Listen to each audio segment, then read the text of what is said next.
Bonsoir à tous qui regardaient la rediffusion de l'enregistrement. Donc du coup, comme je disais, Rémi est donc à Tahiti en ce moment même. Il y aura une rediffusion de votre intervention. Alors, je sais pas si c'est filmé sur place, il me semble que si. Mais de toute façon, on a un vidéographe sur place pour prendre des vidéos de Rémi. Donc oui, il y aura sûrement une rediffusion de son intervention. Puis comme il sera sur un panel d'intervenants avec Asher dedans, j'imagine qu'Asher va se faire filmer. Donc sur le principe, sur le principe, nous aussi. Donc moi je devais être avec lui, mais je peux pas y aller pour des raisons personnelles. Voilà. Mais bref, en tout cas, on intervient sur voilà, ce jour-ci, sur comment repérer un bon projet et des choses comme ça. Voilà, voilà. Du coup, comment allez-vous? Comment allez-vous? Le marché est pas ouf. Le marché est pas ouf. C'est bien parce qu'on va pouvoir en parler un peu. Attends, je baisse un peu l'écran. Tac. On va pouvoir en parler un peu. C'est pas très, pas très stimulant ce qui se passe en ce moment. Après, ça dépend de quel côté vous êtes. Moi, personnellement, je profite de ces périodes-là pour construire, pour mettre en place des process, pour voilà. Mais c'est vrai qu'en termes d'investissement, on fait pas grand-chose, hein. On fait pas grand-chose en ce moment. Voilà. Je sais pas, vous en êtes où au niveau de au niveau de votre portefeuille, si vous avez des questions. Il y a vraiment de grandes théories, hein. La théorie qui dit la récession, on en a tellement parlé qu'elle est price-in et que l'annonce de la Fed c'est plus nouveau donc c'est price-in. Donc en fait, on va à bout d'un moment reprendre le cours d'un nouveau cycle. Ou alors, moi je fais partie de cela, parce que j'ai vécu aussi le précédent cycle, c'est de me dire un marché baissier peut toujours dépasser tes attentes. Et donc du coup, malheureusement, enfin, c'est ce que j'ai vécu en 2018, hein. Je pensais qu'on n'allait pas descendre plus, on s'est repris à 50%, je pensais qu'on n'allait pas descendre plus, on s'est pris à moins 50%, et ça, voilà, ça trois fois en tout, quoi. J'ai vécu Bitcoin de 19 à 3000, la montée, et j'ai vécu Ethereum de 1004 à 80.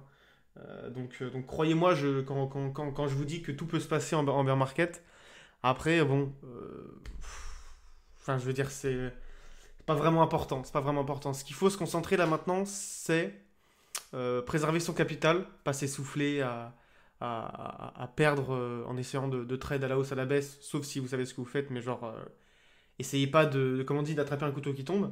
Euh, Bottom au 30K, ça paraît trop beau pour être vrai quand même. Je sais pas si ça paraît trop beau pour qui, pourquoi.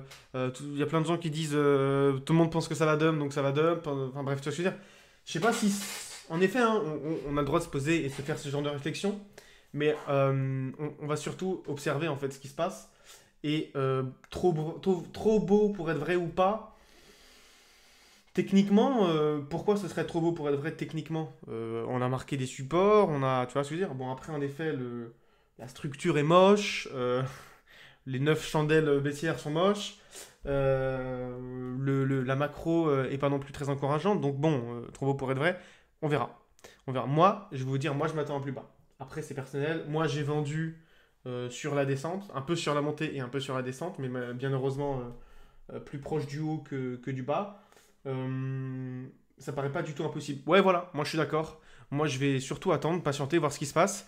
Et on va profiter de ces moments-là justement pour faire des live Twitch, pour faire plein de trucs. Parce que c'est en ce moment ouais, qu'il faut s'amuser, qu'il faut prendre du contenu, qu'il faut se renseigner, tu vois. C'est les moments d'accalmie comme ça, les moments de baisse, c'est ces moments-là où il faut step up dans son, voilà, dans son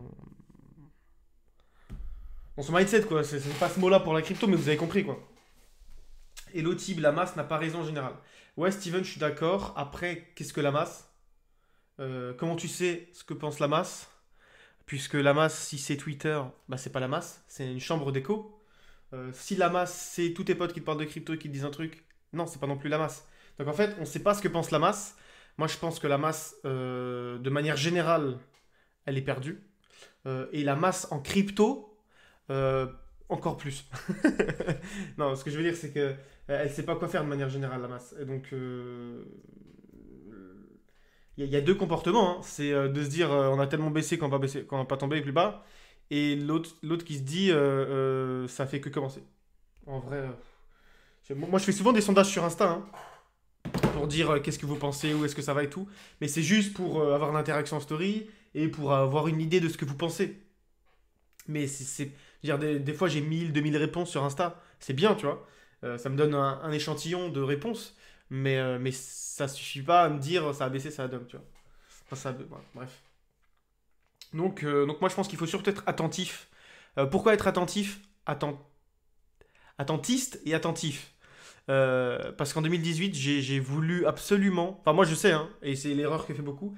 Tu veux absolument faire quelque chose. Tu veux absolument capter le moment. Tu vas absolument choper le bottom. Tu vas absolument. Non, t'attends et puis voilà. Je veux dire, pas besoin de te dire il faut absolument que ça remonte ou absolument que ça redescende. On attend et puis c'est tout. Tu vois. Gros désintérêt pour le Bitcoin via Google Trend et beaucoup de vidéos YouTubers. Bah déjà, c'est un bon début. Déjà, ça pose les bases pour une vraie tendance baissière. Après, ça veut pas dire, c'est pas parce que tout le monde est bear. En fait, c'est que tout le monde se sert, voilà, tout le monde se sert de l'indicateur Fear and Greed Index. Je vais le chercher, voilà, Fear and Greed Index.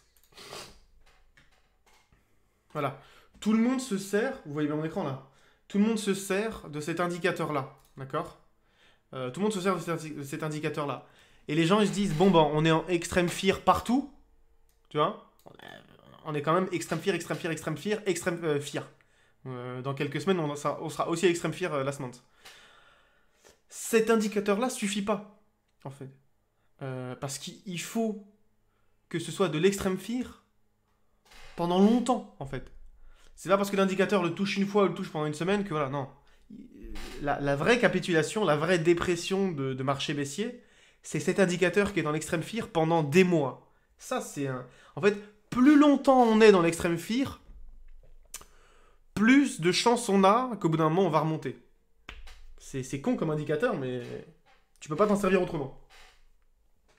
Mais c'est intéressant, voilà, le fait qu'on soit en extrême fear, le fait, comme tu dis, Steve, qu'il y a un gros désintérêt via Google Trends et beaucoup de vidéos YouTube bear, puis même de manière générale, les créateurs de contenu crypto, que ce soit les traders sur YouTube, bref, la plupart ont peur en fait.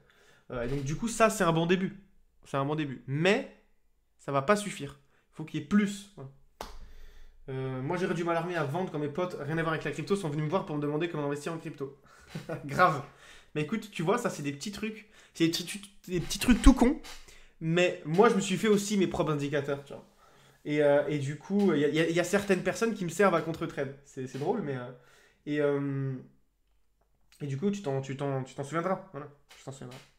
Mais voilà, bref. En effet, il y avait avec le recul, c'est toujours avec le recul qu'on se dit ça, mais avec le recul, il y avait quand même énormément d'indicateurs de top, de plus en plus de stars qui achetaient des bakes, des punks, plus en plus de sociétés hors crypto qui se mettaient Starbucks, Burger King et tout. Enfin, c'était. Moi, je me souviens. Attends, faut que je. Comment je peux retrouver cet échange? Sur Twitter, il y avait eu un échange extraordinaire entre Coca, Burger King ou quoi, et une autre société. euh, qui se faisait qui s'échangeait des mèmes, tu vois, des mèmes crypto, je sais plus, voilà, bref.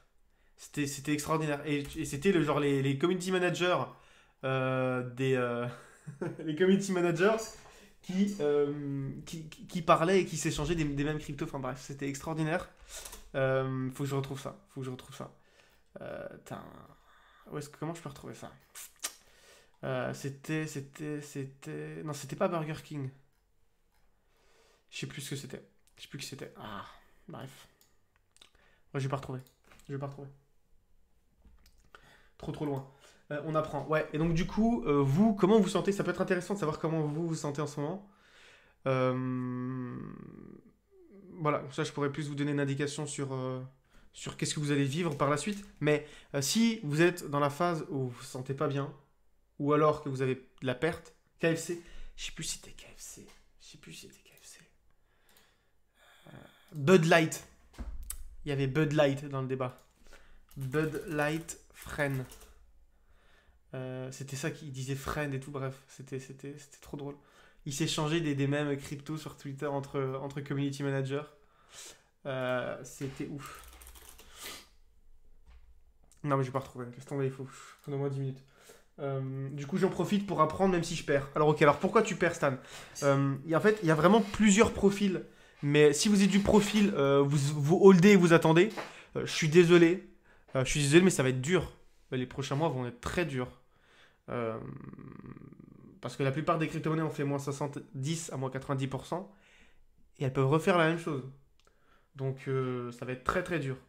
Euh, pour tous, on va oublier ces cas-là, parce que ça, c'est des cas que je peux pas aider, parce que quand tu as fait moins 80%, je vais pas te dire de dump. Mais pour tous ceux qui ne sont pas forcément tout à fait sous l'eau, qui attendent et qui sont juste, entre guillemets, déprimés de voir l'état du marché, que rien ne bouge et qu'ils s'emmerdent, euh, les, euh, ok. Le comportement que vous devez avoir en ce moment, c'est quoi? C'est de vous recentrer sur les erreurs ou pas. Si vous n'avez pas fait d'erreur, si tu viens d'arriver comme pied-bouche, bon bah, t'as pas fait forcément d'erreur dans ce bull market puisque tu l'as pas vécu. Mais ce qu'il faut faire, salut Cam. Ce qu'il faut faire concrètement, c'est euh, essayer de comprendre l'écosystème, essayer de définir les différents secteurs. Comme je l'ai dit la dernière fois dans le live, hein, mais classer ses recherches, apprendre, essayer de rejoindre des groupes, se faire une liste de comptes et de créateurs crypto à suivre, des choses comme ça, et apprendre d'eux. Euh, et se faire un plan d'investissement. Voilà. Mais en effet, si ce bear market là se passe comme le précédent, on a de longs mois, vraiment de longs mois, et quand je dis de longs mois, je suis gentil, de rien en fait.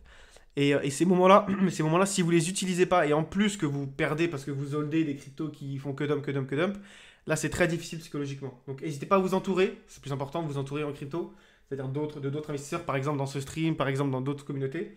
Mais voilà, n'hésitez pas à vous entourer pour poser des questions, pour prendre du recul, pour voilà. Hey Rémi, coucou de Tahiti, salut, ça va? Ouais, Rémi, donc du coup, voilà, Rémi, il est à Tahiti en ce moment, on a une conférence. Je devais y aller avec lui, mais je ne suis pas, parce que je ne peux pas, en ce moment. Moi, je suis plutôt holdé. Bah écoute, Stan, force à toi. Holdé, c'est pas forcément le meilleur à faire dans un bear market, mais c'est comme ça. Pied-bouche, je suis arrivé il y a 3 mois, du coup j'ai acheté, et direct était en perte. Mais j'ai la plupart en stable grâce à vos conseils. Bah écoute, ravi de l'entendre. Ravi de l'entendre. Si tu t'es mis en stable au début, pas il y a une semaine, mais il y a quelques semaines, mois, bah du coup, tu as moins perdu. Et quand on voit le marché des crypto-monnaies, ce qu'il donne, c'est terrible, hein. C'est terrible, c'est terrible. On va s'amuser à regarder ce que ça donne. Alors, je prends une crypto-monnaie au hasard, Polygon. Ok. On regarde sur 180 jours, donc 6 mois. Voilà. Euh, 2,77, voilà, tu vois. Moins 79% en 5 mois. Ça, c'est à peu près toutes les crypto-monnaies. Polygon, c'est une des plus solides hein, de l'écosystème. Hein. C'est terrible. Hein. Moins 80% en 3 mois. Vas-y, on va prendre Avalanche quand même. Pareil, moins 80% en 7 mois. Une des cryptos les plus solides de l'écosystème. Donc voilà pourquoi il ne faut pas forcément hold.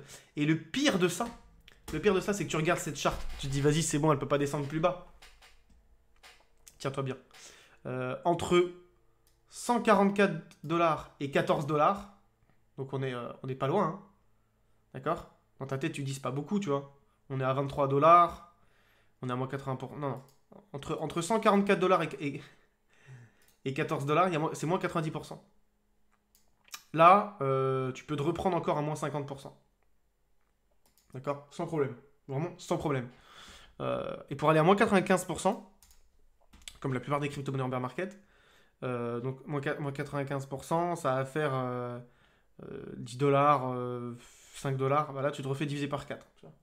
Donc ouais, entre moins 80 et moins 95%, dans ta tête, c'est il n'y a que moins 15% de différence. On fait l'association, tu vois. C'est comme entre moins 90 et moins 95%. Tu dis c'est bon, il n'y a que 5% de différence. Parce que moins 90, moins 95. Ben non. Entre moins 90 et moins 95%, il y a encore un moins 50%. Et ça, c'est chaud. Donc bref, Avalanche, là on va voir un peu toutes les crypto-monnaies qui se sont pris des taquets. Hein. Cardano, bon, pas forcément un bon exemple, mais c'est quand même intéressant de voir, moins 80%, tu vois. On peut prendre quoi d'autre comme grosse crypto, tiens, Atom. Bon, moins 80%. En 5 mois. En 5 mois. En 5 mois, moins 90, enfin, moins 80%. C'est n'importe quoi. C'est n'importe quoi. Je crois que c'est la meilleure des... Vraiment, le précédent bear market, il a... Tu peux voir le link STP. Bah, le link, il a 7 $. Donc...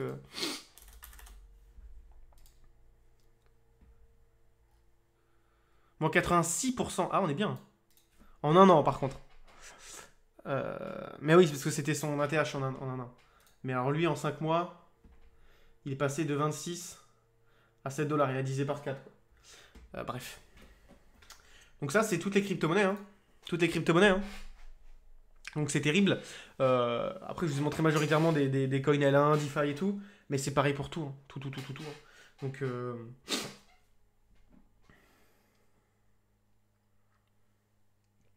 Du coup, Rémi, comment ça va? Ça se passe bien, Tahiti? Écolecrypto.fr est à Tahiti en ce moment. Demain, intervention sur scène. Ça va être sympa. Peux-tu m'expliquer ce que c'est le bear market? Alors, très très simple. Un bear market, c'est un cycle où on opère plus de phases de baisse que de hausse. Et les phases de baisse sont plus intenses que les phases de hausse. Et le bull market, c'est le contraire. Un bull market, c'est plus de phases de hausse que de baisse, avec une tendance à la hausse en pourcentage plus forte qu'à la baisse. C'est-à-dire, un marché haussier, ça ne veut pas dire tout droit comme ça. D'accord? Un marché haussier, c'est par exemple 100 jours de hausse et 100%, pour faire plus simple dans les calculs. Ok? 30 jours de baisse et moins 30%. 50 jours de hausse, plus 40%. 10 jours de baisse, moins 20%. Tu vois? À chaque fois qu'il corrige, le temps, l'échelle de temps est plus inférieure et en plus, le pourcentage est plus inférieur. Et le bull market, et le bear market, c'est l'inverse. Le bear market, en marché baissier, t'as pas que de la hausse, t'as pas que de la baisse, pardon. T'as aussi des moments où ça remonte. C'est pour ça qu'on attend tous le rebond. Mais là, il n'a pas l'air de vouloir venir. Regarde le marché baissier de 2018 à 2020. On a fait début 2018 à fin 2018 que de la baisse. Toute l'année 2019, une reprise. Et 2020, de la baisse. Enfin, début 2020, de la baisse. C'est bizarre, hein? Donc, c'est comme ça. Et voilà, un marché baissier, c'est un bear market, c'est un marché baissier. Depuis ton live, je me suis fait un classement pour mes recherches. Merci pour le conseil. Stan, tu fais comment pour classer tes recherches? Moi, je te conseille d'utiliser Notion. En plus, si tu cherches un peu sur Internet, tu fouilles, tu vas trouver rapidement. Même, il me semble, dans Notion même, tu peux télécharger des templates directement si tu ne maîtrises pas Notion. Donc, tu peux télécharger des templates et commencer à classer tes recherches depuis le template Notion. Notion qui est gratuit. Donc, je te conseillerais d'aller regarder Notion. J'ai du fiat de dispo encore, mais je considère que j'ai assez posé en crypto et j'aimerais me diversifier ailleurs. Car en crypto, je considère que j'ai assez posé. Bah écoute, ça te regarde. Ça te regarde complètement. Moi, je dirais que si t'as pas 6 chiffres en crypto, c'est que t'as pas assez posé. Ceci n'est pas un conseil en investissement. Évidemment, je suis très mal placé pour te dire quoi faire, sachant que je suis que en crypto et que j'ai été que en crypto et qu'on travaille que en crypto. Donc c'est normal, je vais te vendre un peu mon cheval. Mais ça te regarde. Après, se diversifier dans la bourse, ça sert à quoi? Je veux dire, le marché, un des marchés les plus intéressants en termes de performance, c'est le marché crypto. Pourquoi s'intéresser à autre chose? Parce que de toute façon, si l'économie baisse, les cryptos aussi, donc tout baisse. Hein, donc voilà. Après, moi, c'est ma vision des choses. Surtout si on est jeune. Plus intéressant de prendre plus de risques. Mais certes, t'as tout à fait raison là, et je respecte. Alors, j'ai acheté des atomes, ça fait moins 50% direct. Ah bah, je te rassure, j'ai une altcoin que j'ai vendue aujourd'hui et que j'ai vendu à moins 50% aujourd'hui, si tu veux. Donc, ouais, c'est comme ça. Hein. Après, j'avais pas beaucoup d'alcool, mais c'était une des dernières qui me restait, et voilà. Alors, attends, je vous fais une petite story pour Insta, pour ramener. En live sur Twitch en ce moment même, je vous mets le lien en bio. Non, en bio, qu'est-ce que je raconte? En live Twitch en ce moment même, je vous mets le lien. Allez vous connecter et poser vos questions. Tac. Alors, du coup, Merci pour ton explication. Acheter de la crypto en bull run et faire des shorts en bear market, c'est un bon plan. Le mieux, c'est d'acheter en début de bull run. Et après, le short, ça, c'est plus difficile. Moi, je conseillerais pas forcément de short si tu sais pas maîtriser ces outils-là. Mais si tu sais le faire, ça rapporte beaucoup d'argent. Mais bon, tu peux surtout perdre de manière générale. J'ai différents tableaux sur Numbers, Excel de Mac. Ah, ok, je vais voir Notion alors. Bah écoute, moi j'ai longtemps utilisé Excel pour mes classements de pépites. Après, je t'avoue, Notion c'est cool. Mais Excel, j'aime bien. Excel, j'aime bien. Ouais, ouais. Après, le seul problème avec Excel, c'est que tu peux pas forcément mettre des centaines de projets. Tu peux difficilement les suivre parce qu'en fait, avec Notion, tu peux classer, tu peux mettre des catégories, tu peux mettre des sous-catégories, tu peux faire plein de descriptions, plein de liens. Excel, ça peut vite être des gros pavés. Si tu veux vraiment avoir des recherches un peu plus approfondies et pouvoir les suivre. Donc bonsoir à tous, merci d'être là pour ce petit live Twitch. Du coup, j'avais deux trois liens à vous montrer. Qu'est-ce que je vais vous montrer? Alors, du coup, bon là, on avait dit que c'était ConGeek qu'on a plus besoin. Tahiti, c'est la conférence qui commence demain, le plus haut sommet Web3 francophone organisé par Journal du Coin demain. Et Rémi, donc mon associé sur écolecrypto.fr, intervient demain, sur l'aspect comprendre et il va parler de comment repérer un projet. C'est quoi? Oui, ça je voulais vous montrer. Alors, un petit review. Donc là, les L2. Donc les L2, c'est les Layer 2. Donc c'est pas des sous-réseaux, mais des sur-réseaux, on peut les appeler. C'est des réseaux qui profitent de la sécurité et du storage de la chaîne sur laquelle ils se basent.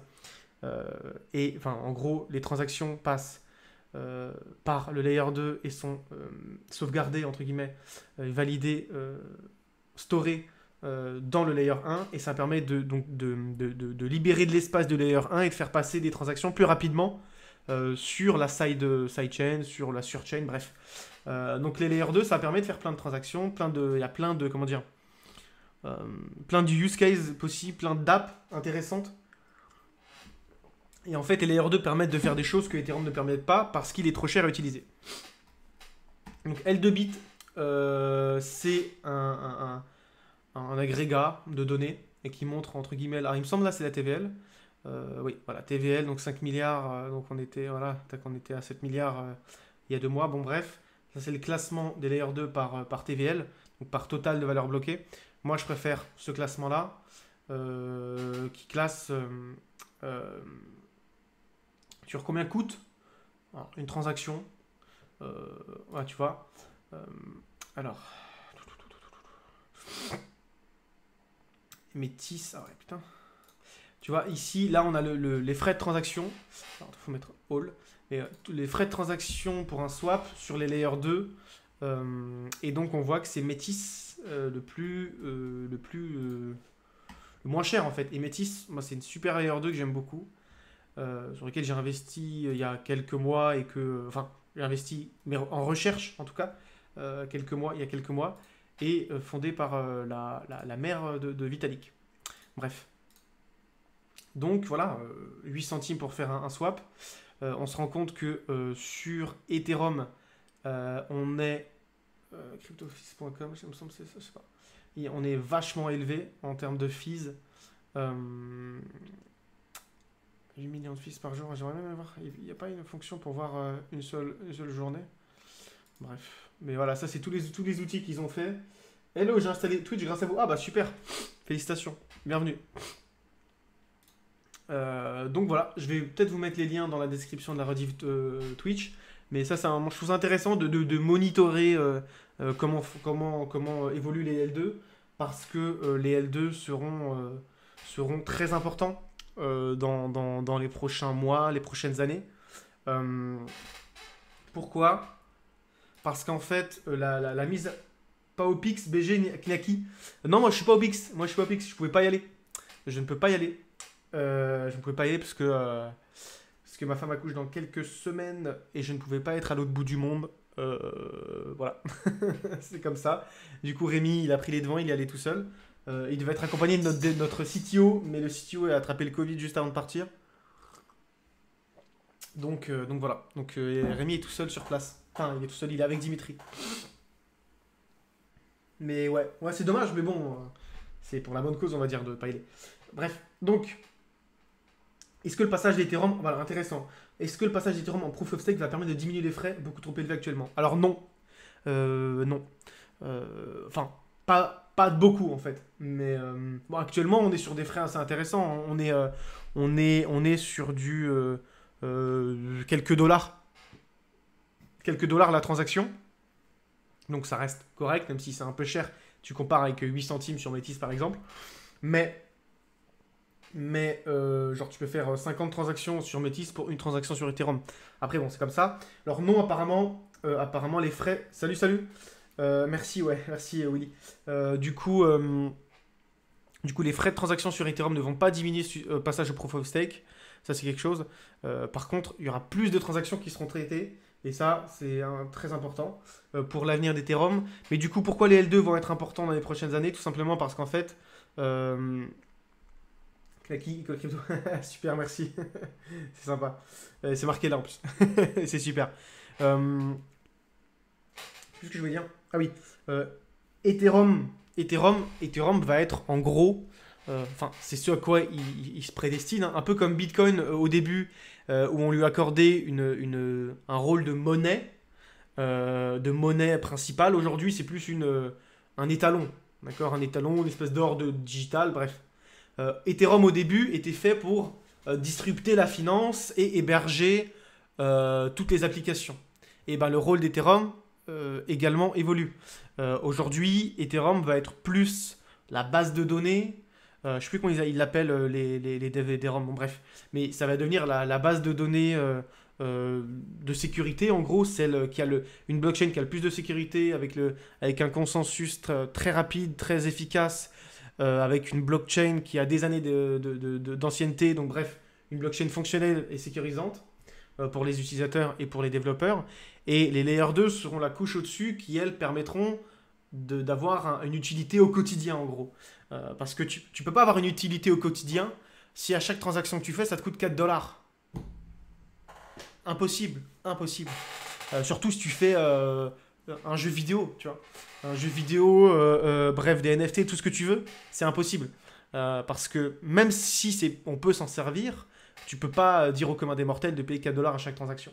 Et donc, du coup, les Layer 2 seront la base d'utilisation, enfin la base de développement pour héberger les dApps.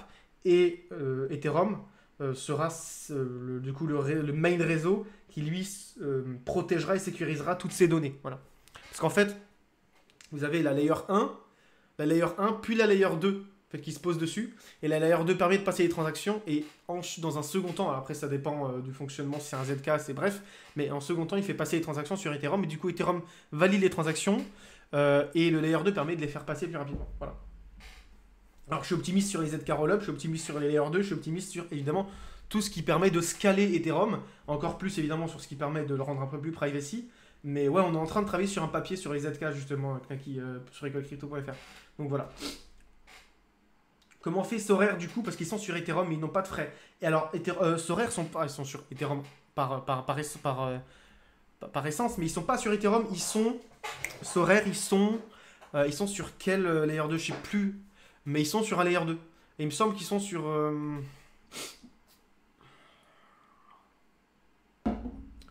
je sais plus. Mais ils sont sur un layer 2, Sorare. Immutable, c'est ça. Et ils sont passés sur Immutable, c'est ça. Merci. Et donc voilà. Donc oui. Donc voilà pourquoi c'est... Ouais, c'est ça, exactement. Merci. Ouais.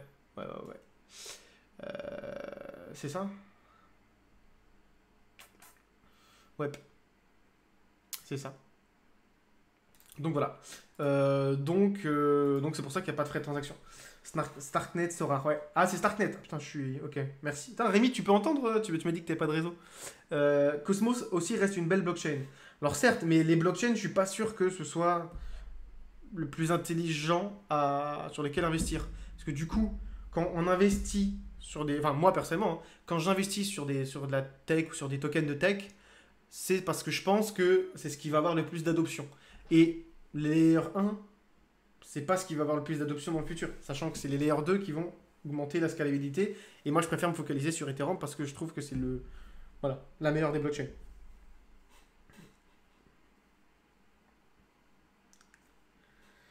Bonsoir, bonsoir, comment ça va? Alors, le Steph. Hello, je vous suis depuis un bon moment. Force à vous, merci pour les contenus. Bah écoute, au plaisir. Au plaisir, au plaisir. N'hésite pas à m'envoyer un message sur Insta ou quoi, ça dépend où tu me suis. Tu connais le projet Caps de Ternoa, as-tu un avis? Ouais, je t'avoue, il est sorti il y a quelques temps déjà maintenant. Il a bien performé depuis, et depuis, il est en mort cérébrale, il me semble. Donc, moi déjà, le projet me plaisait pas de base. Après bon, il a bien performé suite au listing. Mais c'est tout, quoi. Moi, je n'irai pas plus loin que ça sur ce projet. Moins 90%, c'est pas mal. On est sur un vainqueur là. Donc tu vois, ça c'est pas vraiment la courbe d'un projet qui fonctionne. Et en plus de ça, il a jamais il a pas vraiment, il a 5 millions de volume au listing, mais après 200 000, 500 000, 300 000, 600 000. Enfin, c'est terrible, hein. Le volume de trading est très indicateur quant à. Le volume de trading, c'est un truc super important. Euh, ça montre, ça montre l'attrait global ou pas. Si tu peux regarder sur les 90 jours, voilà. Volume, tu vois. Alors, ça c'est 0,4. Voilà. Ah oui, faut que je fasse afficher sur plus longtemps, je pense. Non, c'est bon. Donc bref, tu vois, le volume de trading là, c'est très très très faible. À pas un seul moment, il a dépassé les 1 million ces 6 derniers mois, quoi. Donc, moi personnellement, j'aime pas. Si, 1 million ouais, en février. Ouais, bref.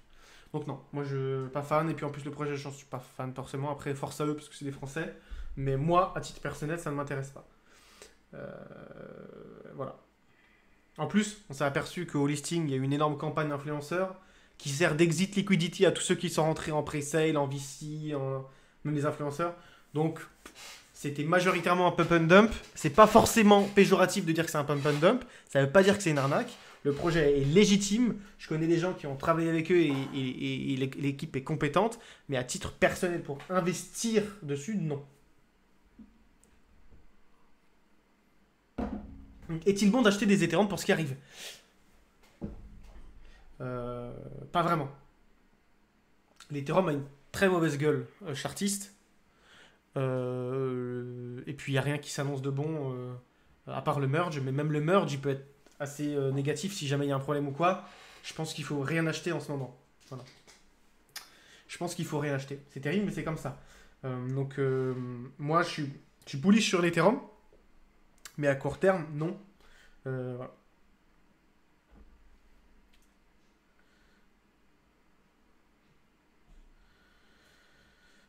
Ok, merci pour le retour. Le problème, c'est que tu as énormément de projets qui ont pris tellement cher comme UOS.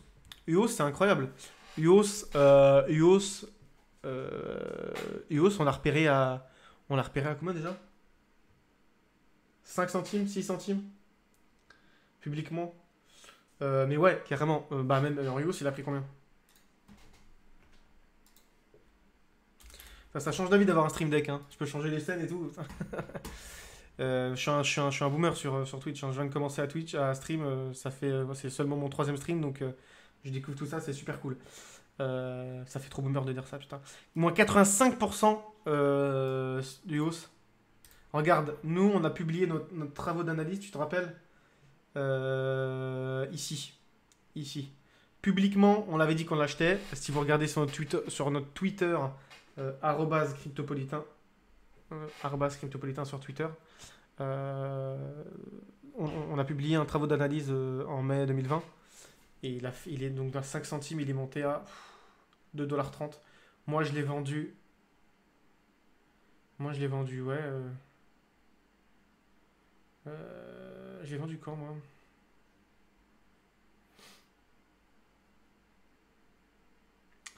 J'ai dû le vendre vers là. J'ai vendu une bonne partie là à x10. Ouais, et j'ai dû vendre les derniers vers là, 1 dollar et quelques. Après la montée des 2 dollars. Moi, je vais pas hold un truc plus de 10 fois 10, hein. C'est comme ça. Donc, certes, je l'ai acheté à 5 centimes, j'aurais pu faire x50. Mais à partir de x10, je me trouve très chanceux. Donc, voilà. Euh, Personne va m'en vouloir hein, d'avoir vendu à x10. Euh, Toi, à 10 centimes, bien vu, bien vu, tu l'as vendu à combien? Alors, attends, c'est marrant que tu dises ça, faut que je te retrouve. Alors, tu m'as dit quoi? Tu m'as dit, as-tu déjà investi sur VeChain? Il était quasi dans le top à un moment donné. Ça, c'est un cadeau que j'ai reçu, tu lis là, que j'ai reçu du CEO de VeChain. Euh, Regarde, il est à côté de mon bureau. VeChain, bon là tu le lis mal, c'est un pins. C'est un pins. Parce que en 2017, j'ai investi dessus en ICO et j'avais acheté beaucoup de tokens et du coup j'avais un statut de Xnode, quelque chose comme ça. Je sais pas si tu connais un peu le projet, mais à l'époque les Xnode ça venait d'être lancé. J'étais un statut de Xnode, donc j'avais un statut spécifique. J'avais un NFT pour me représenter mon Xnode. À l'époque, ils étaient en avance de ouf. Et du coup, quand tu avais ce statut de Xnode, tu étais invité à des soirées privées. Du coup, j'ai une photo avec le CEO de VeChain. Je vais te la montrer. Du coup, très sympa. Et à l'époque, ils m'avaient dit qu'ils allaient créer un stablecoin. Et j'ai vu qu'ils l'ont créé il n'y a pas longtemps. Donc j'ai trouvé ça drôle. Alors elle date la photo, tu vois, mais. Voilà. Tu vois ou pas? Ce Lu. On va mal avec l'éclairage, mais t'as compris. Donc du coup, VeChain, j'ai beaucoup aimé. J'ai beaucoup supporté le projet. C'est un des projets. Je pense que c'est VeChain qui m'a donné goût à l'analyse fondamentale. Parce que j'avais étudié le projet pour investir dessus en 2017. Et j'avais fait un fois, je sais combien, 20 dessus. Et du coup, je me suis dit, ah ouais, l'analyse fondamentale, ça marche en fait. Et du coup, voilà. Et du coup, voilà, voilà.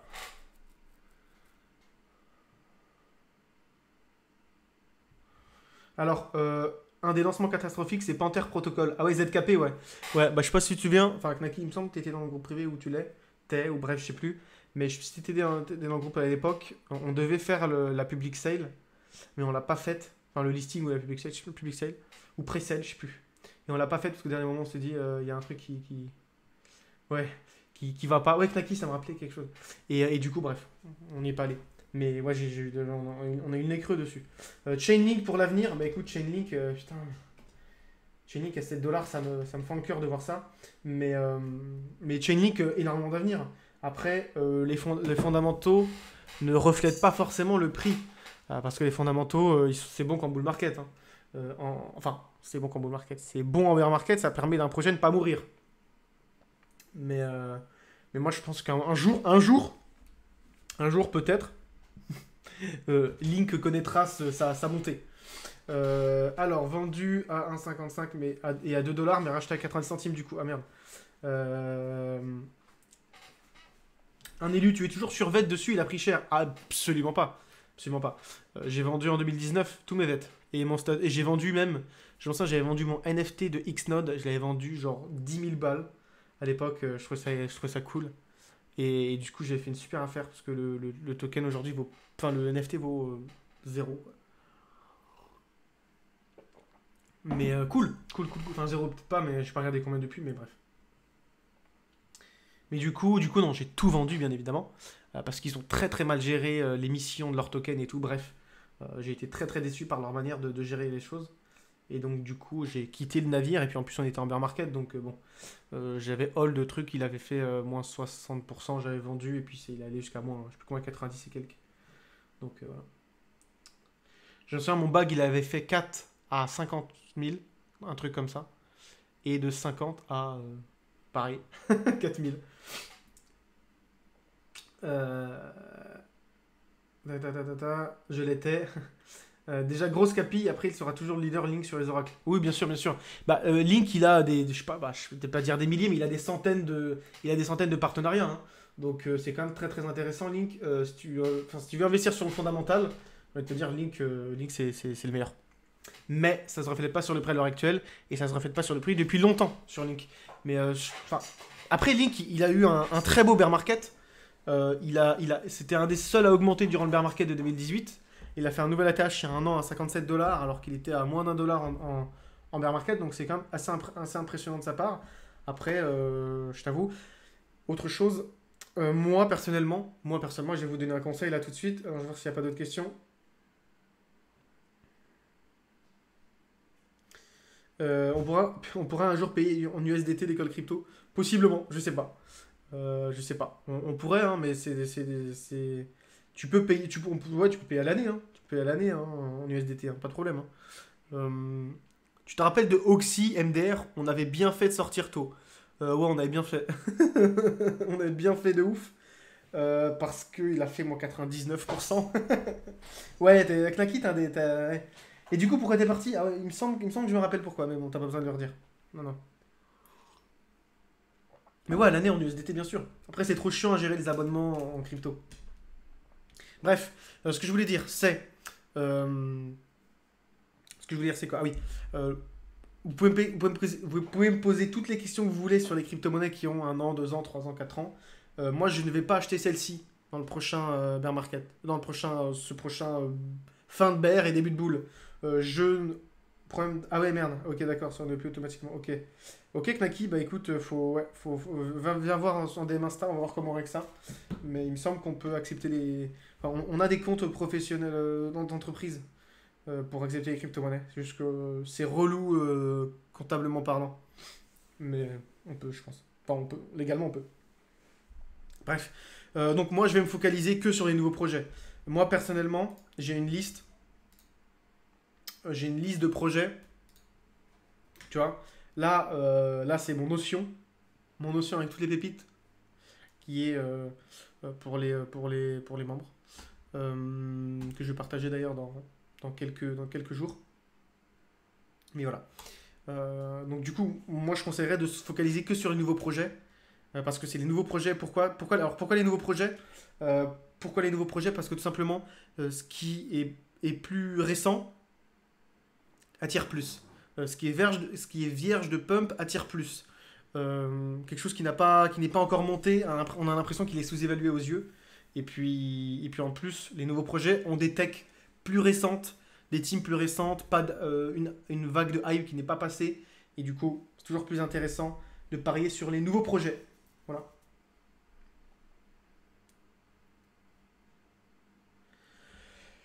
Une liste que tu partageras dans l'école crypto? Oui. Après, là, il y a une notion en fait, ça s'appelle Pépite aujourd'hui, ça s'appelle Pépite aujourd'hui, mais on va le renommer avec marqué projet juste. Parce que ça porte à confusion, parce que les pépites, c'est ce qu'on achète, et les projets, c'est ceux qu'on suit, et voilà. Mais ouais, on va les partager là dans quelques jours, parce que dans quelques jours, on partage un gros notion avec les membres, un notion sur lequel on travaille depuis plusieurs semaines, qui regroupe énormément de choses, énormément de ressources, énormément d'informations. Exactement, nouveau projet égale fraîcheur, exactement. Donc oui, tout ça sera disponible sur l'application. En plus, je ne vais pas me répéter, mais on a une application. Tac. Est-ce que je peux la montrer? Ouais, là, tac. Tiens. Voilà, là c'est notre application bon, qui est vue depuis, tu vois, depuis l'ordinateur, mais elle est aussi sur téléphone. Voilà, donc là vous avez l'académie. Là, vous avez des heures de vidéo sur tous ces sujets.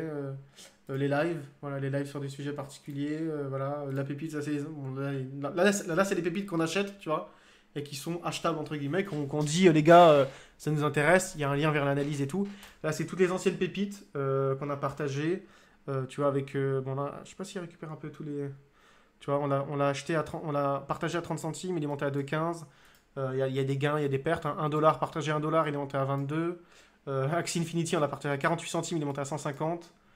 Tu vois, Ocean, bon, je sais pas pourquoi il vient pas là. L'API fonctionne pas ouf. Mais après, il y a plein de projets qui sont été des flops. Et il me semble. Bah celui-là, par exemple, c'était un flop de ouf. Parce qu'on l'a partagé à 20% de la TH. Lui, pareil. Lui, bien. Mérite. Super. On avait fait x4 en une semaine. Je sais plus, c'était extraordinaire. Mais voilà, ça, c'est toutes les anciennes pépites, toutes les pépites qu'on a partagées. Alors, il n'y a pas Oxy. Il n'y a pas Oxy dedans parce qu'on l'a retiré, je crois. Mais sinon, il y a tout, hein. Parce que Oxy, ça se finit en scam et on a dit qu'on est vendu quelques jours après qu'on avait acheté. Donc bref. Mais voilà, là c'est les rapports. Donc là c'est les rapports d'analyse. Donc là vous avez des rapports d'actualité. Voilà, c'est quoi, je vais vous montrer un exemple. Là c'est les rapports d'actualité qu'on donne pour voilà, donc pour les membres du groupe avec pas mal d'informations sur tout ce qui se passe. On a les rapports d'écosystème, donc avec les projets, l'explication de l'écosystème et des sous-projets et des pépites des projets pour, voilà, pour regarder. Tac, le grimoire, ça c'est des cris, portefeuille avec la vision du marché. Donc le 25 janvier, hein, le 25 janvier, je répète, on a dit ne vous focalisez pas sur l'achat d'Ethereum à l'heure actuelle, version 2.0 qui de momentum dépasse en avantage. Si vous avez des alts en majorité, pourquoi pas ressortir. Voilà, donc et c'est là que seront affichées les notions et tout. Bref. Donc voilà.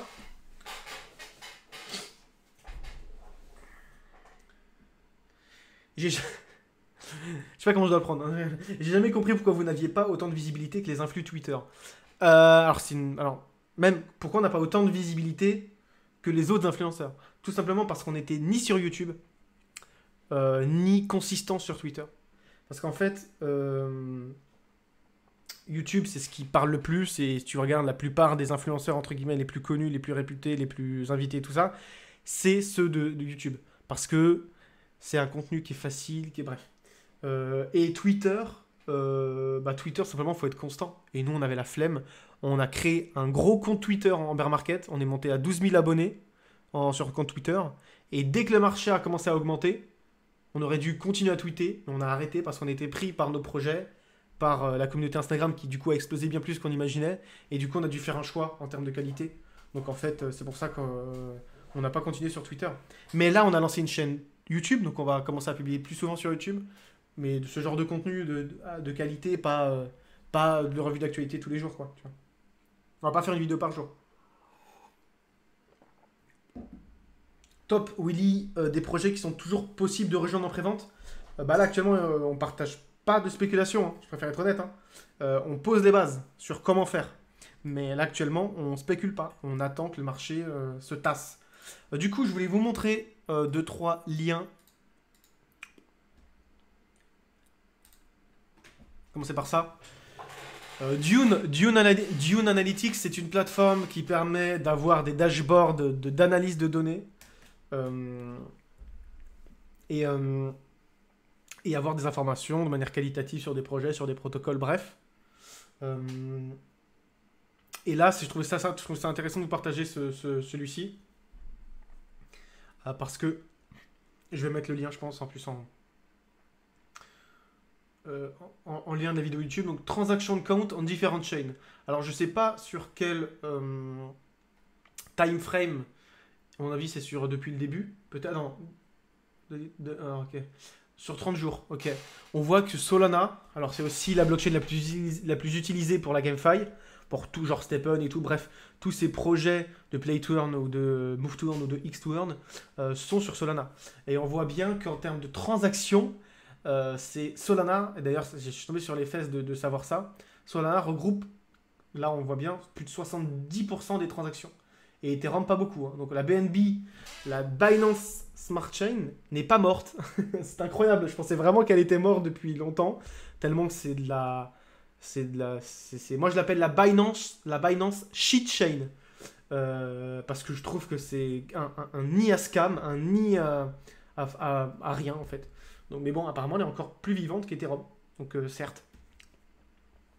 Et le nombre de contrats sur BNB, alors ça m'étonne pas pour le coup, parce que la majorité des scams sont sur BNB, donc forcément, plus de scams, voilà.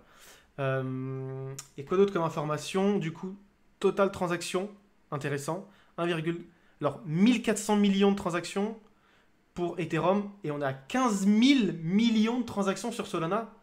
C'est fou quand même. C'est fou. Le nombre de daily transactions, donc le nombre de transactions de manière générale sur toutes les blockchains, et ben on voit partout, c'est sur Solana. Incroyable, Solana est une blockchain qui ne fonctionne pas, qui bug, et pourtant c'est la plus utilisée. Comme quoi, pareil sur 30 jours Solana, daily transaction count on different chain, Solana partout. C'est juste modélisé autrement, ok. Maintenant, ça c'est un autre truc qui est intéressant. Le nombre d'utilisateurs par réseau. Et là, je suis content. Là, je suis content quand même. Là, je retrouve espoir en humanité. Parce qu'on est à 144 millions d'utilisateurs pour Ethereum. Et que 12 millions d'utilisateurs pour Solana. Donc en fait, avec 10 fois moins d'utilisateurs, 10 fois moins d'utilisateurs, Solana fait 10 fois plus de transactions. Ça veut dire que chaque utilisateur fait 10 fois plus de transactions sur Solana que sur Ethereum.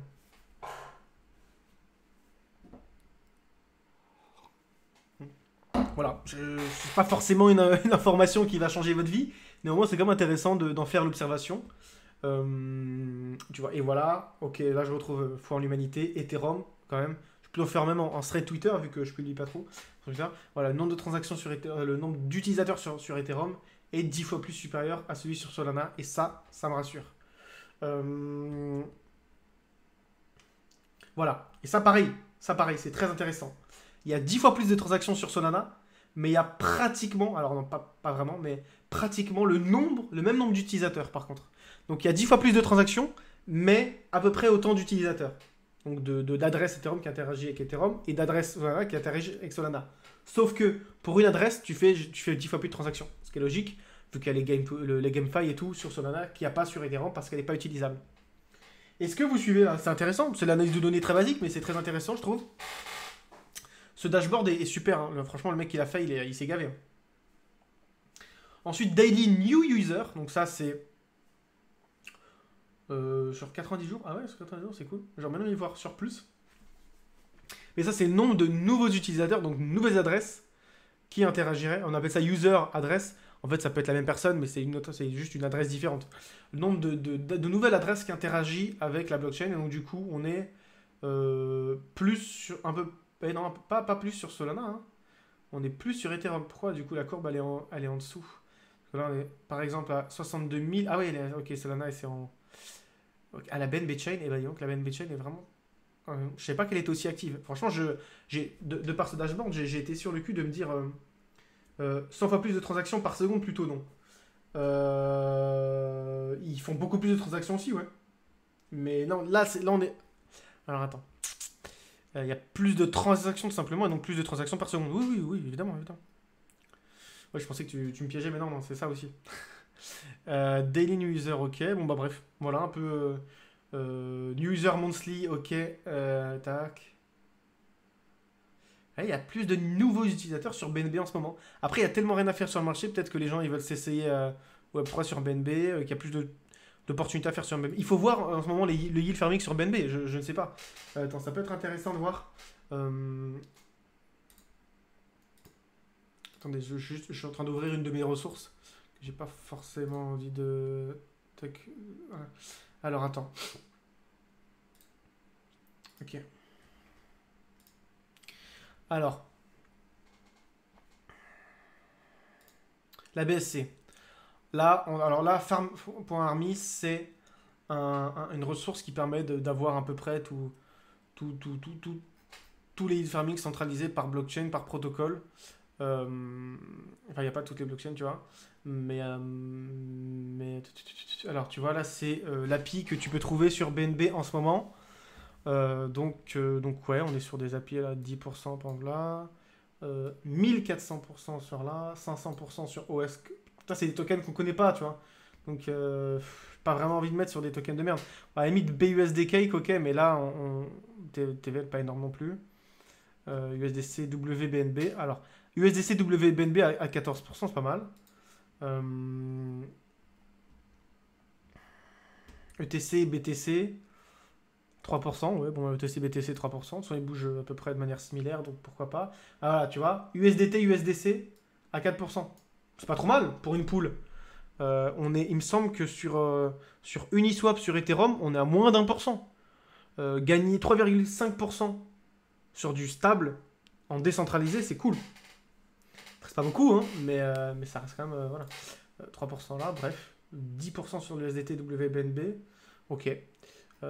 Bon, bref, farm.army. Comme ça, je vous ai donné une petite ressource. Alors, du coup, je vais regarder s'il n'y a pas des questions. Les partenariats qu'il y a sur Twitter, c'est impressionnant l'argent qu'ont les projets pour le marketing. Ouais. Alors nous, on fait jamais de partenariat, on fait jamais de sponsorship ou quoi, et on n'en fera pas parce qu'on a un business model payant. Et d'ailleurs, je préfère. D'ailleurs, c'est drôle parce qu'il y a plus de gens qui dénigrent le fait qu'on vende des produits parce que les gens se disent ouais, il faut faire des choses gratuites et tout, mais derrière, ils gagnent leur vie en vendant de la merde, en vendant comment dire, des ads, des sponsorships avec des produits pourris.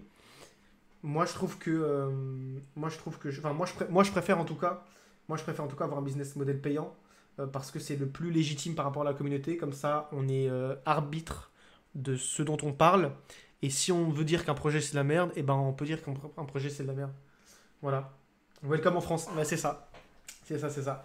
Et du coup, nous, on fera jamais de sponsorship, je peux vous le dire. Là, c'est enregistré et tout. La chaîne Twitch, on va la monter, même quand on sera à des milliers d'abonnés. On fera pas de sponsorship parce qu'on n'a pas besoin. Et c'est pas notre modèle, tout simplement. Thibaut, tu devrais regarder un coup d'œil à Harmonia Capital. Ça me dit quelque chose. Ouais, ouais, ouais. Pluvianox. Ça, c'est. Comment tu t'appelles?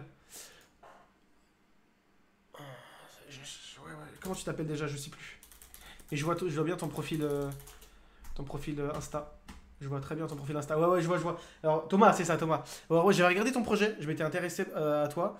Mais il me semble que c'est un robot trading ou un truc comme ça. C'est pas un truc, tu vois.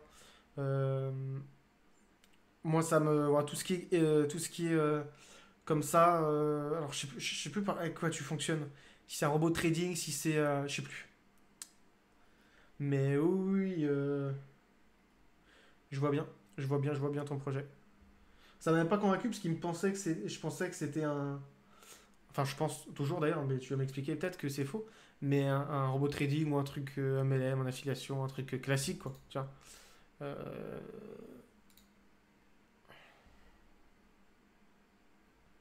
Ok. Mais ouais, j'avais regardé ton projet. Tu vois, je m'intéresse autour de moi aux gens, hein. Du coup, Terra, vous avez eu le nez fin. Ouais, de ouf. De ouf. On est rentré au bon moment, sorti au bon moment et on déconseillait encore au bon moment. Après, on a eu du recul aussi, tu vois. On a eu du recul sur encore. Et avant l'explosion, je sais pas si tu te souviens, mais on disait déjà que. Je sais pas quand t'es parti de l'école crypto, mais on disait déjà que c'était. Voilà, c'était pas stable. Donc du coup, ouais, nous, on fait pas de partenariat et tout. Energyfy fera sûrement du bruit. Tu connais plateforme DeFi, Bridge, Launchpad, Staking. Ça me dit quelque chose. Ça me dit quelque chose. Energyfy. Alors, Energyfy, ça me dit quelque chose, ouais. La plateforme qui prône une finance décentralisée. Verte. Ah oui, c'est ça. C'est ça, c'est ça. Ouais, c'est sympa leur attaché de presse. Ils sont sur Figaro et tout, cool. Coin Tribune. J'aime bien. Tu vois, ça c'est du bon sponsorship, ça, tu vois. Ça c'est du très bon sponsorship. Ils ont pris un attaché de presse, ils se sont fait mettre dans Figaro, dans Coin Tribune. Ça c'est bien, ça c'est de la belle pub, tu vois. Ça c'est de la pub éthique. Un bel article. Non, carré, carré.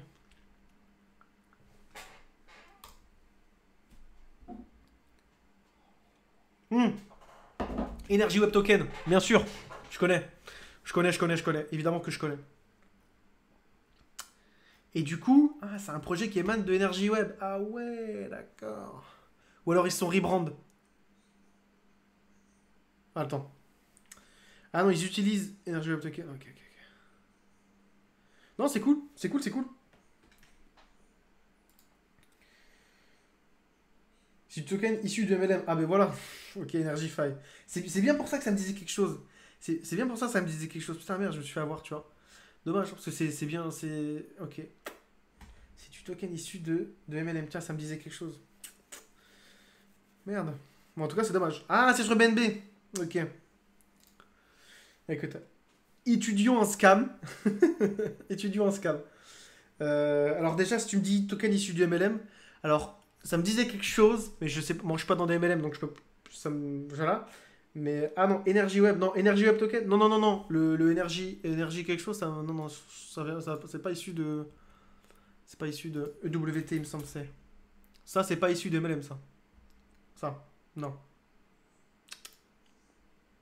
Mais ce projet-là, possiblement, j'en sais rien. Faut que je regarde. Alors déjà, qui est la team?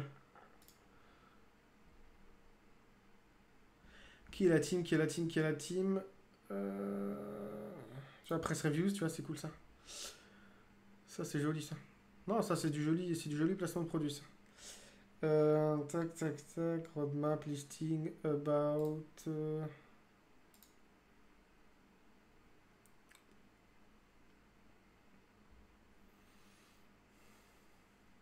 Ils mettent pas leur équipe quelque part. Moi, le site, c'est vrai qu'il glace un peu aux yeux, mais pour savoir qui est un scam, logiquement, il faut regarder l'équipe et l'équipe plus les partenaires. Ok. Si l'équipe et les partenaires sont pas concluants, c'est un scam. Chain Sulting, ça me dit rien. Après, les cabinets d'audit, il y en a plein. Mais on va voir à qui ils ont travaillé. Tu vois, bon, s'ils ont travaillé avec One Inch, DIA et tout, je pense que tu peux faire confiance à l'audit.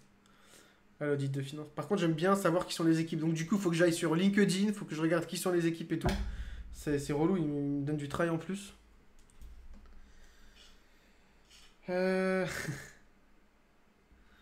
Donc, bref, je sais pas, mais bon, à première vue, il n'y a rien qui me choque sur Energyfy. Après, si c'est un token de MLM, en effet, c'est un scam. Mais jusqu'à là, j'ai rien vu, en tout cas, de. Mais en creusant plus, ouais, possiblement. Beaucoup de play to earn sur la BSC. Je pense que la grande partie des transactions sur la BSC viennent de là. Ouais, c'est clair. C'est clair, c'est clair. C'est clair, il y a beaucoup de play to earn sur BSC. Ouais, donc t'as tout à fait raison. Mais on voit bien que c'est Solana qui prend en plus de- qui prend le plus de transactions.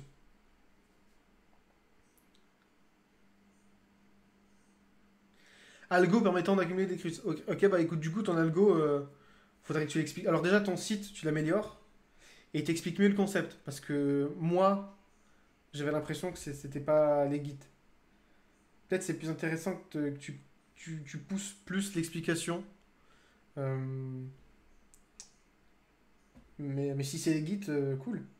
Félicitations. Un prochain achat de montre en vue? Non. Non, au contraire. Au contraire, celle-là, je l'ai vendue, elle part dans 2 jours. Euh, Parce que j'ai acheté une dizaine de montres au bull market et je vais les revendre en bear market. Ça me paraît la bonne strat. Tu connais Partisia Blockchain? Alors, je voulais vous montrer des trucs sur moi. Attends, j'ai encore des liens que je voulais vous montrer. Bon, ce sera rapide, mais. Alors, Partisia Blockchain, je ne connaissais pas. Alors, token sale en gros, ok. Partisia Blockchain Public Sale. Registration is open, complete KYC. Bref, j'aime pas trop moi. KYC et tout. 0 day, 0 heure, 0 minute, c'est-à-dire qu'elle est terminée. Et dans ce cas-là. Alors, attends. Bon, on va ensemble ce que ça donne. Après, lancer une nouvelle blockchain en 2022, c'est présomptueux quand même. J'ai jamais vu des vidéos de présentation pour des blockchains comme ça. Ils sont quoi, norvégiens? Suédois? Danois? Oui, l'interopérabilité, la scalabilité, on connaît tout ça. Tu vas pas inventer le monde, quoi. Shard, ok, ils font du sharding. Oui, mais oui, les ordinateurs, ouais. Private, public, ok, d'accord. Alors du coup, il faudrait que je regarde qui c'est, qu'est-ce qu'ils ont fait avant, est-ce qu'ils ont travaillé avec d'autres projets, est-ce qu'ils ont de la... Sur le principe, ça me paraît être un projet random. Random, c'est-à-dire... voilà, voilà.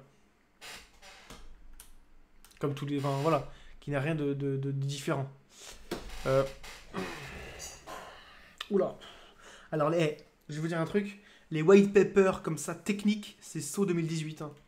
Personne lit le chapitre Asynchronous Offloading ou Naive MPC. Personne lit ça, en fait. Il y a personne qui lit Provable Security ou ZK Operating System. Je veux dire, qui lit ça, quoi? C'est-à-dire, quel investisseur va lire ça? Je veux dire, déjà, tu lèves pas de fonds avec un projet comme ça, avec un white paper comme ça, parce que personne ne lit ça. Tu ne rallies pas une communauté avec un papier comme ça parce que c'est trop complexe, c'est trop long et tout. Il faut faire un light paper, il faut faire un guidebook, il faut faire un truc plus light, plus... Ça, c'est... Staking model, il y a du staking. Bon, bah ok, c'est du post, du sharding. En fait, c'est Ethereum le truc. Enfin, tu vois, à première vue, qu'est-ce qu'ils ont de particulier, quoi. Tu peux devenir un validateur. Ça, c'est toujours intéressant de faire de devenir validateur sur des projets comme ça, au cas où tu gagnes beaucoup d'argent. Par exemple, des validateurs sur Avalanche en mi-2020, ils sont extrêmement riches aujourd'hui, tu vois. Alors qu'ils ont été que validateurs, entre guillemets. J'ai cliqué sur quoi? Écosystème. Donc ça, c'est tous les projets qui sont ralliés sur Partisia. Donc ok, un NFT. Ok. Frax, bon, ok. C'est le truc que je connais. Ouais, pourquoi pas. Pourquoi pas. Je connais pas l'équipe, je sais pas ce qu'ils font, mais à première vue, ça me semble... voilà. Ils ont levé combien d'argent, tu connais? Tu sais ou pas comment ils ont levé d'argent? Ça va dépendre de beaucoup de choses. Enfin, ça va dépendre de la réussite, hein. Il y a marqué normalement.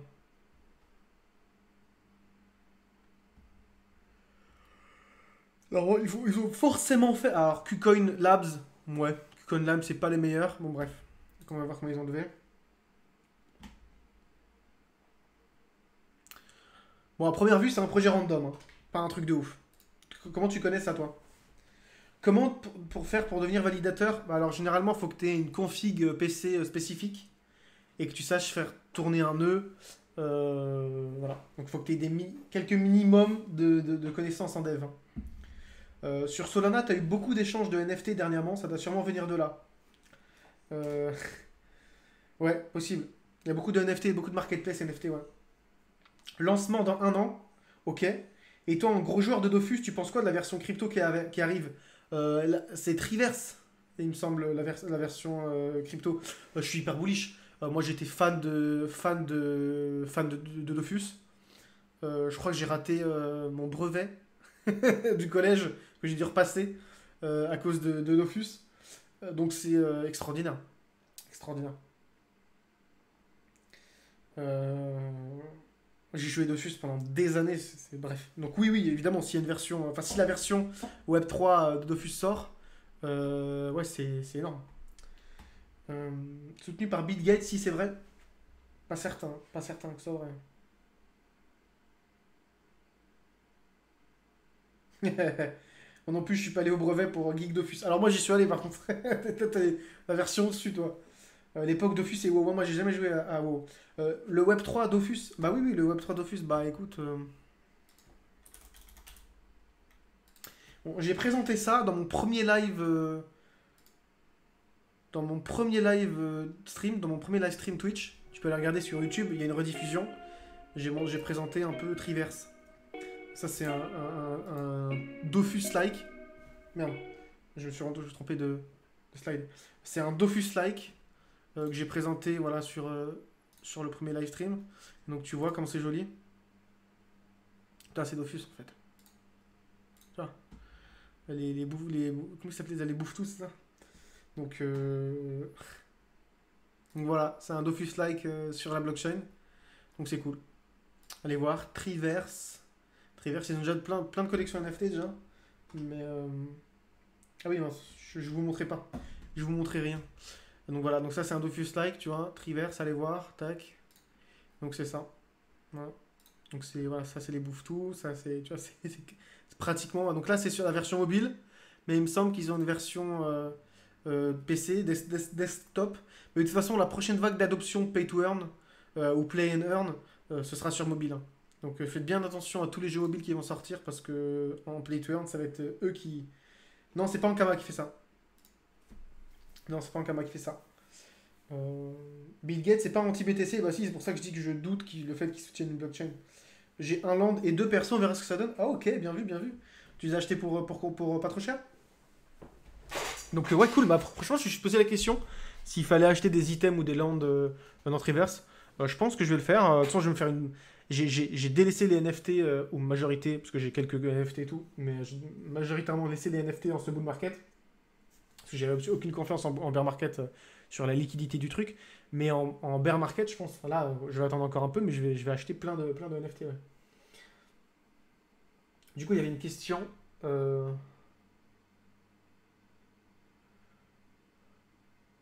On dirait un truc du Web 2 qui essaie de venir sur le Web 3. Bah ouais, mais c'est ça. Mais c'est normal. Un avis sur AirSwap, Dim Decrypt, on a parlé aujourd'hui. Bah écoute, Dim Decrypt, il travaille avec nous. Mais ouais, AST, bah écoute, moi, AST, j'ai fait un rapport dessus il y a un an. J'aime bien le projet, j'aime bien l'idée, donc carré. Enfin, utiliser AirSwap, c'est bien. T'avais un play to earn sur la BSC qui est sur mobile, Battle Titan, qui a bien fonctionné. Ok, bah je connais pas. Alors, je voulais vous montrer d'autres choses. Attends, je vais tac, supprimer hop, les liens tac, que j'ai là. Bim, bim. Voilà, donc je vous avais montré ceci. Donc là, je vais vous mettre le lien voilà, plus tard. T'as ça. Alors, ça qui peut être intéressant. Alors, ça. Tac. Il y a en ce moment même un class action lawsuit. euh, un, un- comment dire? Comment on appelle ça déjà un trial. Bref, l'État de New York a attaqué Pool Together, qui est un protocole DeFi, qui les a attaqués en justice, ok. Et pour financer, oh le mec il a acheté, putain, incroyable, 75 Ethereum. Il a acheté du coup, non, qu'est-ce que je raconte. Excusez-moi, j'étais sur le, ils vendent des NFT, d'accord. Ils vendent des NFT qui n'ont aujourd'hui aucune utilité. Ils vendent des NFT qui n'ont aujourd'hui aucune utilité pour financer enfin les avocats quoi. Et du coup, il y a des rumeurs comme quoi ils offriront des trucs à ceux qui achètent leur NFT. Moi, j'ai pris le premier là, le Pouli supporter à 0.1 parce que ça coûte pas grand chose. Et qu'en plus, tu peux accéder à leur groupe Discord et puis peut-être avoir un airdrop de trucs ou bref, j'en sais rien. Mais en tout cas, tu vois, ils vendent. Il y a quand même 9 personnes sur 10 qui ont acheté enfin qui ont acheté, qui ont fait un don du coup de 75 Ethereum. Et donc il y en a 780 qui ont fait un don de 1 Ethereum et 6000 qui ont fait un don de 0,6 Ethereum. Donc 600, bref. C'est extraordinaire. Tu peux nous mettre le lien dans le chat pour aller voir en détail. Comment je vais faire ça? Je sais pas comment on fait encore hein, pour mettre les liens. Faut que j'aille sur Twitch, je sais pas comment faire. Parce que j'ai pas le. Bref, je vais vous mettre ça dans la rediff YouTube. De toute façon, ce soir, je mets la rediff sur YouTube. Je me sens là, généralement, je fais le stream. Je décante le fichier et je poste ça et je poste ça avec les chapitres sur YouTube le soir même. T'as 37 ans vraiment. Non, mais j'ai 27 ans en plus. Mais Twitch, j'y suis allé pour la première fois la veille de faire mon premier stream, c'est-à-dire il y a une semaine. Donc, j'étais jamais allé sur Twitch. Merci, Léo. Merci. Donc voilà. Donc, si jamais au cas où vous avez les moyens et que vous pouvez et que derrière ils donnent des voilà, c'est un don, mais de l'autre côté t'attends quelque chose en retour quoi. Oui, voilà. Donc voilà de quoi vous voulez, pourquoi j'ai milité ça, bref. Qu'est-ce que je voulais montrer? Ah oui, intéressant ça. Euh, donc ça du coup, tac, ça va là, c'est fini. Ça, c'est un nouveau browser. Ça, c'est un nouveau browser qu'a lancé, comment il s'appelle? The Graph. Tu sais, la blockchain de data storage. Ils vont lancer là bientôt un navigateur web qui coûtera 5 dollars par mois. Alors, je vais dire pourquoi payer pour utiliser un navigateur web. Parce que là, ils protégeront vos données et puis il y aura aussi plein de choses autour. Donc ça peut être très intéressant d'utiliser ça. Merci. Que j'ai envoyé. Donc voilà, on va regarder ensemble.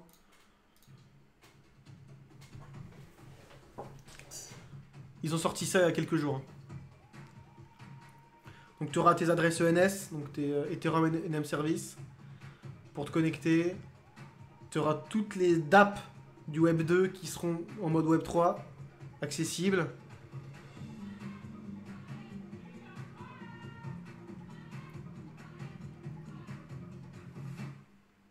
Donc voilà. À voir ce que ça donne. Un Edge and Node. Edge and Node. Un nouveau navigateur Web3. Voir ce que ça donne. Voilà ce dont je voulais vous parler. Et en fait, à chaque fois qu'on fait un live stream, j'essaie de parler de sujets et tout, mais j'essaie de vous montrer 2-3 liens sympas, intéressants. Derrière, vous pouvez regarder.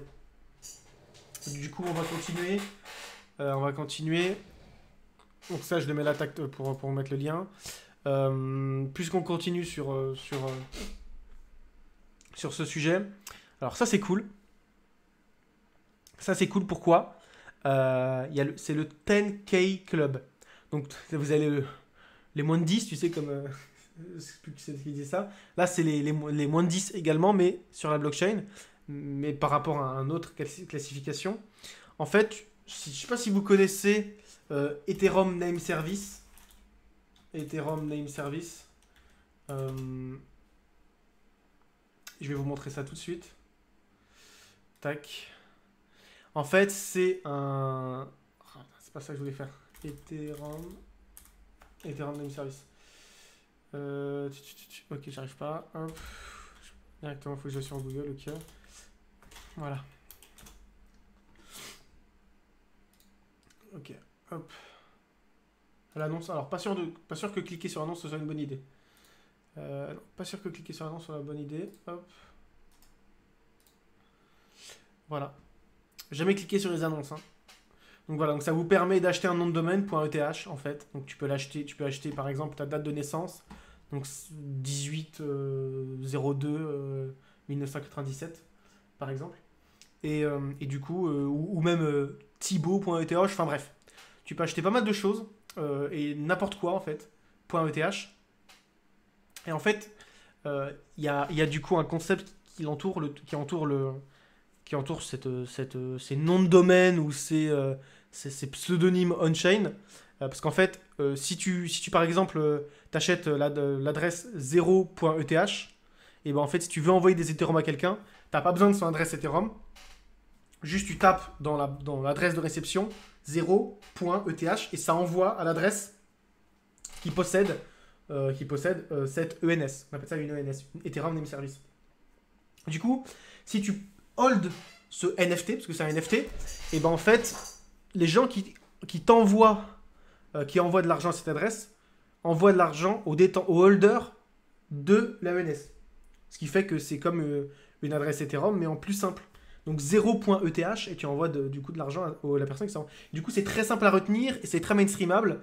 Et en fait, si par exemple tu joues à un MMORPG, par exemple ton personnage s'appelle Jean Quecra 27, et ben tu peux acheter l'ENS Jean Quecra 27 et tu peux avoir du coup une adresse email Jean Quecra, enfin bref, tu vois ce que je veux dire. Et du coup, l'idée c'est que ça dépasse le monde en ligne et que c'est un peu une sorte de compte bancaire on-chain, enfin bref.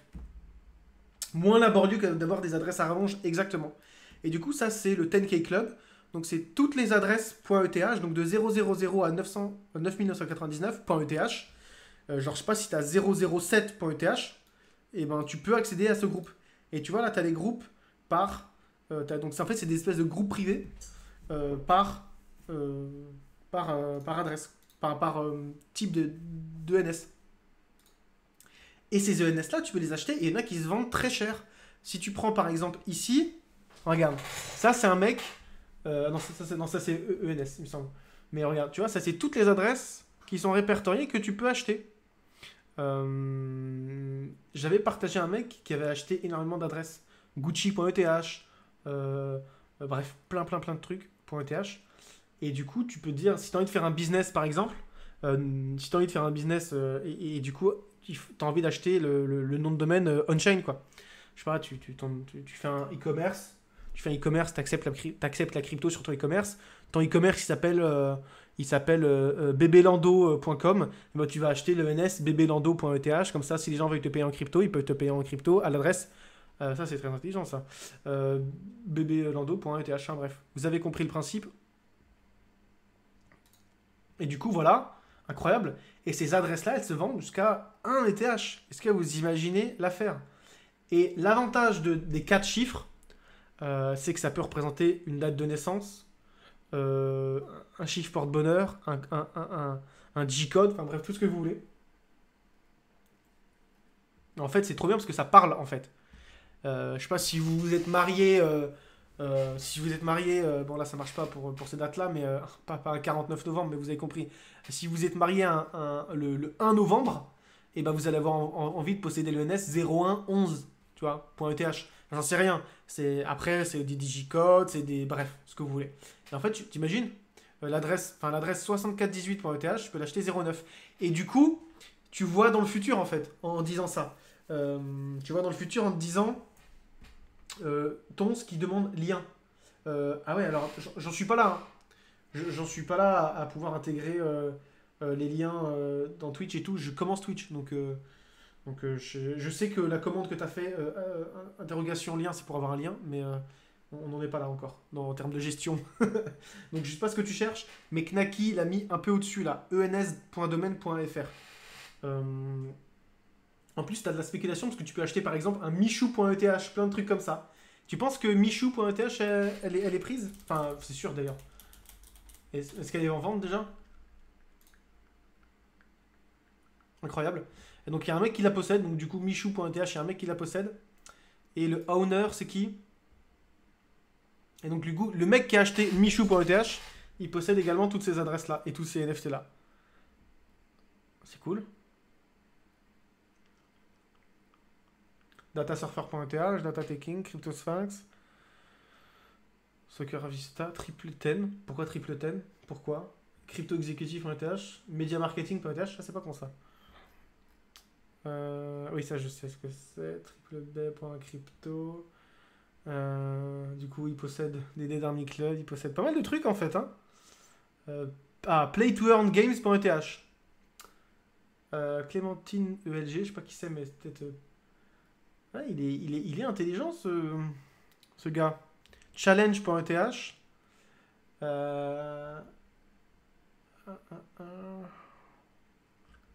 Greenstreet.eth. Ah, il s'est fait plaisir, hein, le mec. Hein. Ça, il a dépensé des dizaines d'ETH. Hein. Enfin, peut-être pas des dizaines, mais. En tout cas, sur sa collection, au moins plus d'une dizaine. Hein. BitDealer.eth, c'est cool. Hein. Peterbrand.eth, il possède celle-là. Incroyable.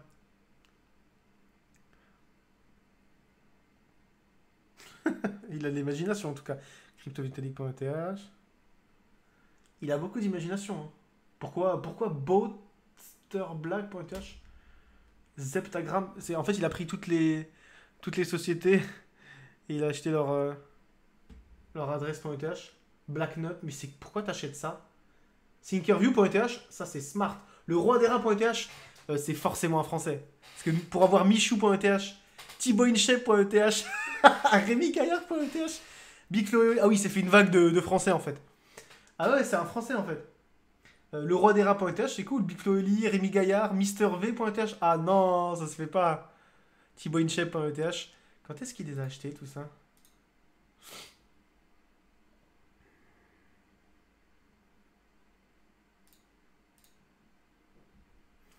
Ah, Mister V, il a acheté il y a 11 mois. Et il a mis en vente 0025. C'est pas beaucoup.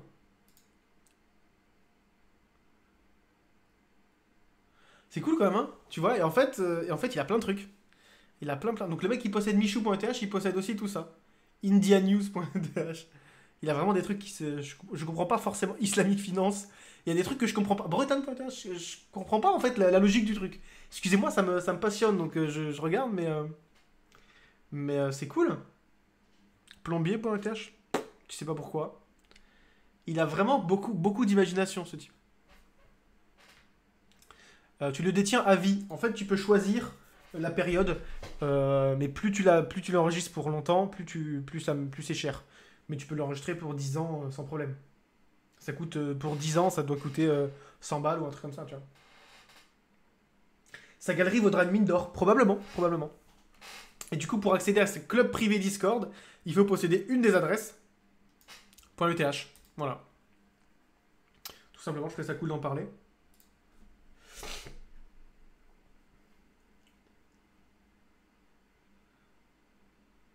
Ouais, donc il a dépensé sûrement beaucoup d'argent sur sa petite collection là. Donc c'est cool, voilà. Et donc tu vois, il y a des gens vraiment qui s'y attellent. Hein. As-tu regardé Nested?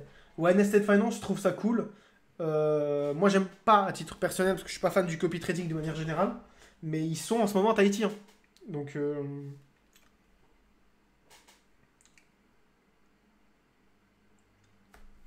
donc ouais. Est-ce que vous avez d'autres questions? Est-ce que vous avez d'autres questions? Là, ça fait 1h30 qu'on stream là. J'avais un dernier lien, il me semble, à présenter. Ou deux derniers liens.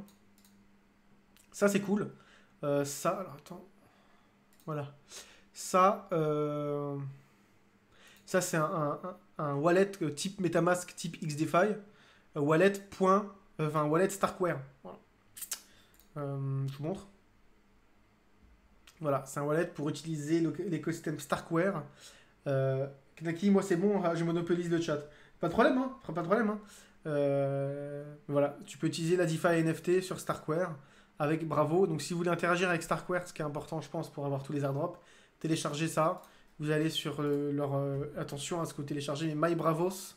Voilà. Ah oui, pardon. Merci, excuse-moi, je suis pas encore au point. Donc voilà, donc MyBravos, ça c'est un wallet pour Starknet, pour utiliser la DeFi et les NFT sur Starknet. Donc vous l'ajoutez à Chrome, vous créez un wallet, puis vous pouvez utiliser Starknet sans problème. Ils sont fonctionnels voilà, depuis pas longtemps. Donc c'est vraiment un super bon moyen de commencer à utiliser Starknet et pouvoir avoir des airdrops. Donc faites-le. Faites-le. Argent, j'aime pas du tout le wallet. Bah justement, comme ça tu peux utiliser Bravos. Et comme ça tu pourras commencer à utiliser Starknet. Tu vois, bon, l'interface c'est pas ouf pour le moment, mais tu vois, 18 téléchargements, non, 5000 utilisateurs, pardon. Donc c'est tout récent. Tout récent ici. Hein. Donc, bref. Voilà. Voilà pour ça. Et ah oui, dernière presse, c'était ça que je voulais vous montrer. Ça, je trouvais ça cool. Vous connaissez du coup les real estate tokenisés. Bah là, on est sur du NFT. Une personne qui vend un immeuble entier sur un NFT. Et je trouve ça cool. Parce que attends, tiens. My guess is it's a marketing tactic, but imagine a building can run as an NFT. Ouais. Je suis pas sûr que ce soit en effet très sérieux, mais enfin, je suis pas sûr que ça se vende d'ailleurs, mais enfin, il existe beaucoup de méthodes pour se réunir à plusieurs pour acheter un NFT, tu vois. Donc en fait, tu crées une espèce de DAO ou un groupe, un club d'investissement on-chain, tu réunis des fonds et ensuite tu peux acheter un NFT. Et ensuite, tout le monde détient une tokenisation du NFT. Et du coup, tu peux faire ça avec un immeuble. T'as vu les agences de papa qui vont sortir une sorte de métaverse? Écoute, j'ai cru voir ça. Ça a l'air super cool. Vraiment, ils sont très très forts. J'aurais bien aimé être la personne qui les conseille. Tu vois. Sur l'intégration Web3. Franchement, ça aurait été grave cool. Mais cool. Enfin, voilà, très très bien. Je regarde, hein. Tac. Le projet métaverse des agences de Papaverse City. Ouais, exactement, j'ai vu ça, ouais. Ouais, j'ai vu ça. C'est le nom du premier métaverse au monde lié à l'immobilier réel et son écosystème lancé par les agences de papa. Ouais, grave cool. Je sais pas par qui ils ont été conseillés, hein, mais j'aimerais bien voir la boîte qui les a aidés à s'intégrer le Web3. Parce que c'est vraiment très très cool comme concept. Du coup, voilà, c'était l'immeuble à 27 millions et 15 000 ETH listé sur OpenSea. C'est assez cool, je trouve, comme concept. Donc, voilà. Écoutez, j'ai parlé de tout ce dont je voulais parler. C'était un petit live assez détente. C'est le principe de quand je suis tout seul. Surtout que j'ai vu qu'il fallait beaucoup stream sur Twitch pour avoir une chaîne mise en avant. Donc, bon. Après, je suis pas un gamer. Hein, je suis obligé de faire fonctionner les neurones et de parler. Donc, c'est sûr qu'on ne peut pas faire 40 heures de stream par mois. Mais voilà. Du coup, bah, je vous remercie tous d'avoir suivi. C'est super. Je vous remercie. Là, je vais juste arrêter l'enregistrement YouTube. Comme ça, je vais pouvoir commencer à décanter le live. Allez, merci à tous.